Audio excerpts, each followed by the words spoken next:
Crockery items అండి. మీకు కింద పడిన బ్రేక్ కాదన్నమాట. చూడండి కింద పడిన కానీ మీకు ఇలాంటి బ్రేక్ కాదనమాట. చూడండి ఇలా వస్తాయి. పింగళి కాదు, పింగళి అయితే బ్రేక్ అవుతాయి. క్రాకరీ ఐటమ్స్ అండి. కిలో వచ్చేసి 300 రూపాయలు అండి. మీ కిలోకి 7 ప్లేట్లు వస్తాయండి. 7 ప్లేట్స్ వస్తాయి అనమాట. చూడండి కేజీకి 60 గ్రాములు ఎక్కువ ఉంది. ఇలాగా కేజీకి 7 ప్లేట్లు వస్తాయండి.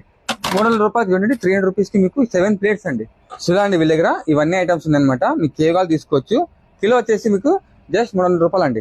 రకరకాలండి. చిన్న చిన్న కప్పులు కావచ్చు, స్పూన్లు కావచ్చు, చూడండి ప్లేట్లు కావచ్చు, ఇలా రకరకాలు అన్నీ ఉన్నాయండి. ఇలా ఇలా కప్ కూడా వస్తాయి అనమాట. మూత మూసేటివి ఇలా అన్నీ వస్తాయండి. ఏమని తీసుకోండి కిలో 300 రూపాయలు అండి. చూడండి స్పూన్స్ ఎన్ని ఉన్నాయో, చిన్నవి పెద్దవి మీడియం సైజ్ అన్నీ ఉన్నాయండి. ప్లేట్స్ కావచ్చు, చూడండి చిన్న చిన్న కప్పులు పాయసంకి దానికి బాగుంటుంది. ఇలా అండి రకరకాలు. ఇవన్నీ మీకు కిలో 300 రూపాయలు అండి. ఎట్లా మ్యారేజ్ సీజన్ కాబట్టి మీరు గిఫ్ట్ కూడా ఇవ్వచ్చండి.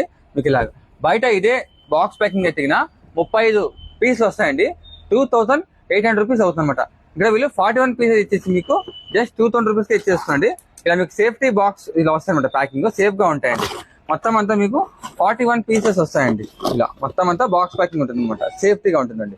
సో మీరు గిఫ్ట్ కూడా ఇవ్వచ్చండి. అడ్రస్ అండి ఎండి క్రాకరీ హౌస్ అనమాట. మీకు అడ్రస్ వచ్చేసి క్రాంతి హాస్పిటల్ అండి. బస్ స్టాండ్ దగ్గర క్రాంతి హాస్పిటల్ వస్తుంది. క్రాంతి హాస్పిటల్ పక్కన మీకు టీవీ షోరూమ్ వస్తుందండి.